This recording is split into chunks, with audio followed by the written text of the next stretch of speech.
नमो नारायण। किताबी चर्चा में एक बार फिर से आपका स्वागत है। आज हम जिस किताब की बात करेंगे उसका नाम है राम फिर लौटे। यहाँ राम फिर लौटे ये जो किताब पूरी है अयोध्या पर है। अयोध्या में राम मंदिर बनने पर राम फिर लौटे शब्द का प्रयोग किया गया है। ये किताब श्री हेमंत शर्मा ने लिखी है, प्रभात प्रकाशन से छपी है। इसमें 304 पन्ने हैं और इसकी कीमत लगभग 350 रुपये है अमेजोन पर डिस्काउंट के साथ। तो जैसे कि मैं हमेशा कहती हूँ, मुझे सबसे अच्छा उन्हीं किताबों पे बात करना लगता है जो किताबें मुझे किसी चीज़ पे इनसाइडर्स व्यू देती हैं। तो इनसाइडर व्यू देने के लिए हेमंत शर्मा से अच्छा कोई हो नहीं सकता।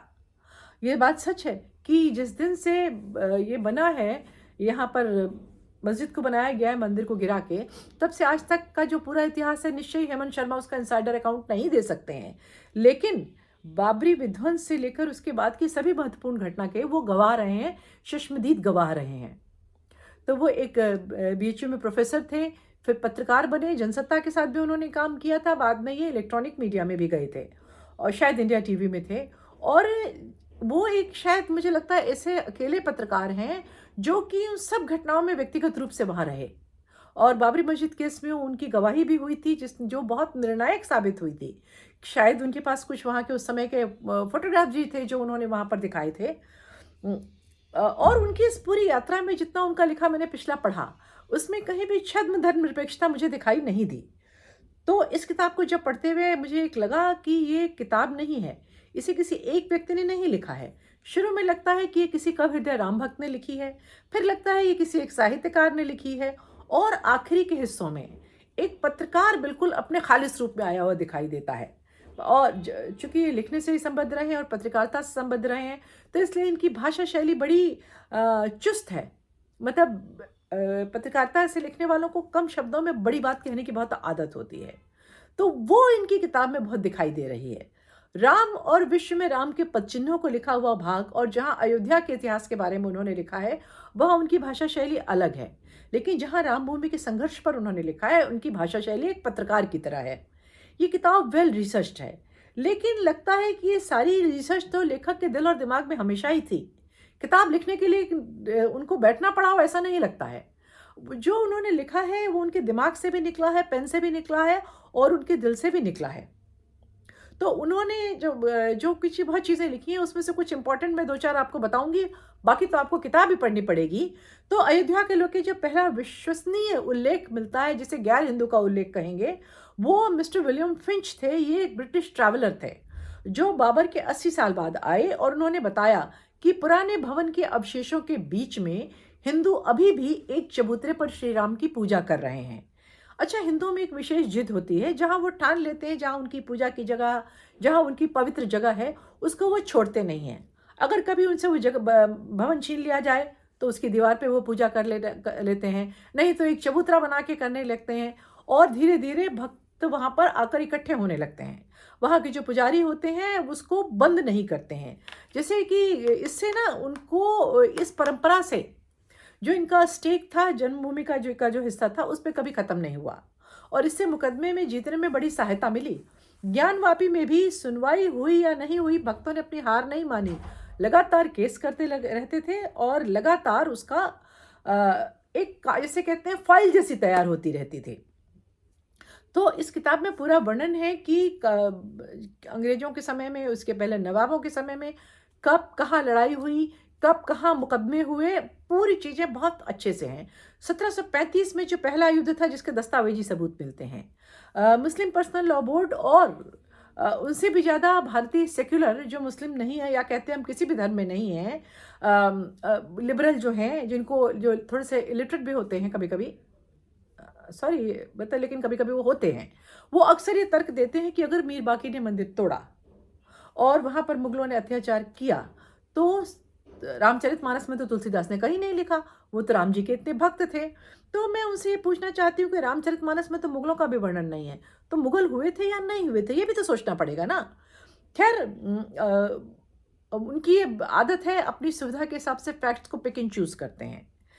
अभी जब स्वतंत्र भारत में आखिरी कोर्ट केस चला राम मंदिर को लेकर, वहां पे भी उन लोगों ने ये वाली बात कही।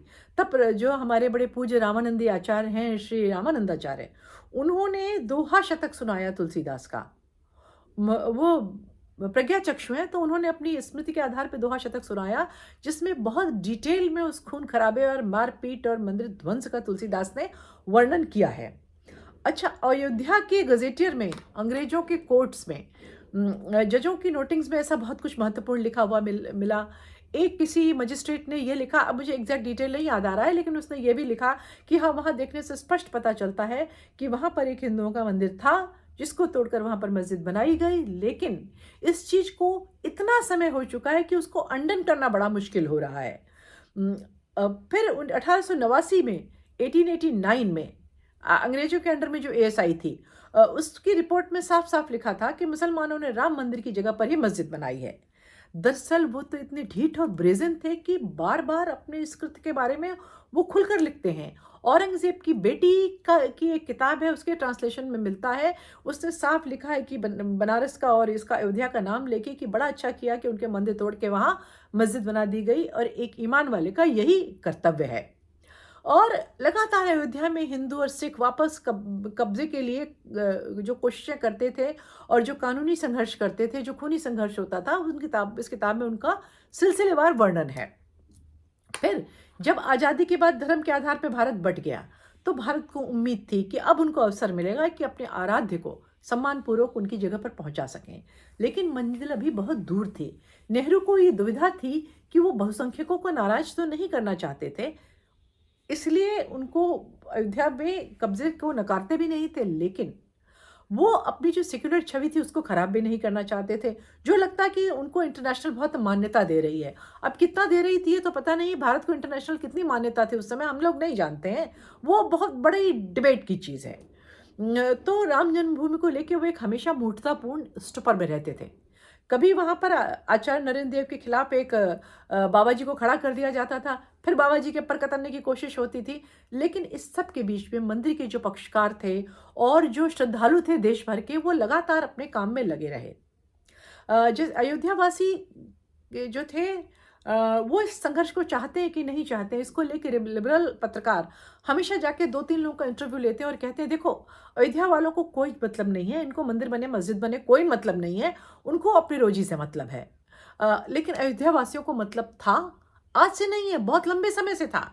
तो 1948 की इस पुलिस रिपोर्ट में वो जो वहाँ के इमाम मौलाना जो थे वो लिखते हैं कि जब हमको केवल जुमे के दिन यहाँ नमाज पढ़ने दी जाती है, सुबह 2 घंटे के लिए खोली जाती है ये जगह, और जब हम नमाज पढ़ के आते हैं, मस्जिद से निकलते हैं, तो आसपास के रहने वाले अपने घरों से जूते और पत्थर हमारे ऊपर फेंकते हैं।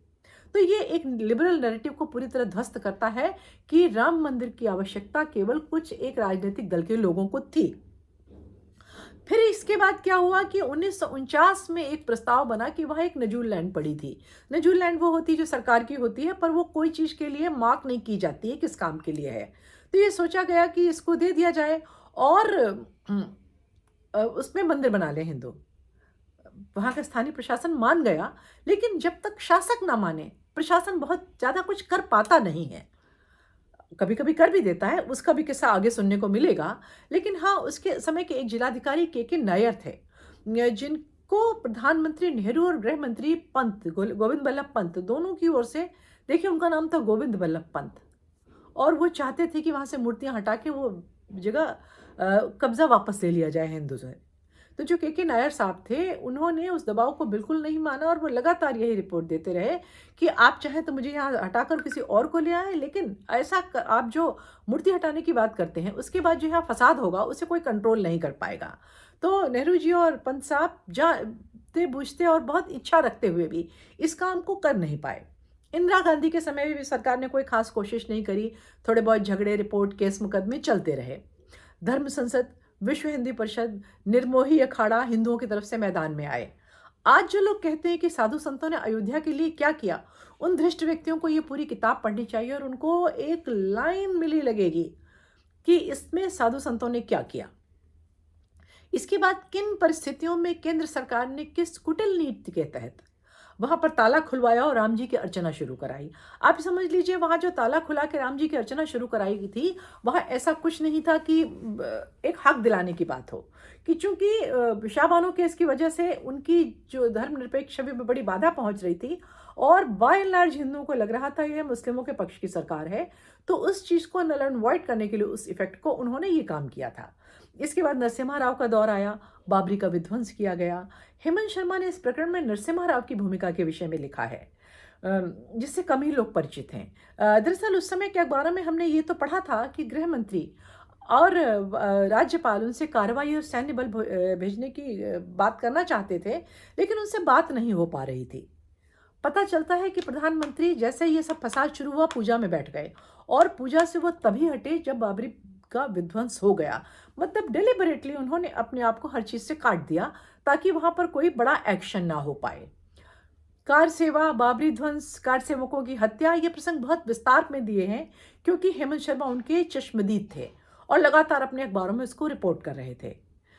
इसके बाद के अध्यायों में राम मंदिर का जो हाई कोर्ट और सुप्रीम कोर्ट में लेटेस्ट मुकदमे हैं, उनका खासतौर पर सुप्रीम कोर्ट वाले का बड़े विस्तार से वर्णन है। फिर भव्य राम मंदिर की संकल्पना और उसको बनने तक की कहानी है। इसके पूरे प्रकरण में पिछले करीब करीब 100 सालों में जो जो मुख्य लोग इसमें इन्वॉल्व रहे हैं, उनके बारे में उनकी छोटी छोटी तस्वीरें और उनका छोटा छोटा लाइफ स्केच दिया है। ये एक बहुत बड़े काम की जिम्मेदारी, ये एक बहुत बड़े काम की जानकारी है। आखिरी अध्याय में 1528 में जब से वीर बाकी के पापी पैर अयोध्या की पवित्र धरती पर पड़े, उससे लेकर राम जी के भव्य मंदिर में उनकी प्रतिमा की प्राण प्रतिष्ठा, उस तक के महत्वपूर्ण पड़ावों का संक्षेप में उन्होंने बताया है। ये किताब एक महत्वपूर्ण दस्तावेज की तरह संजो के रखने के योग्य है, और हर भारतीय को, हर हिंदू को नहीं, मैं तो कहती हूँ हर भारतीय को इसे स्वयं पढ़ना चाहिए और अपनी अगली पीढ़ी को सौंपना चाहिए। ये किताब अयोध्या के संघर्ष और हिंदुओं की जिद और आस्था की कहानी है, और जैसे हर एक बात का एक बाय प्रोडक्ट भी होता है, वैसा इस किताब का भी एक बाय प्रोडक्ट है। बाय प्रोडक्ट ये है कि सेक्युलर और लिबरल लोगों के विभिन्न दुष्टतापूर्ण फैब्रिकेटेड तर्कों में से अगर कोई राम मंदिर को लेकर बैकफुट पे आ जाता है, तो उसके लिए एक दवा की तरह यह किताब है। मेरी नज़र में ये किताब इतनी अच्छी है कि मैं सोचती हूँ इसको 10 में से 12 नंबर तो दे ही देने चाहिए, और हर एक को पढ़नी चाहिए। आज के लिए बस इतना ही। अगले अंक में किसी और किताब के साथ आपसे बात करेंगे। नमस्कार।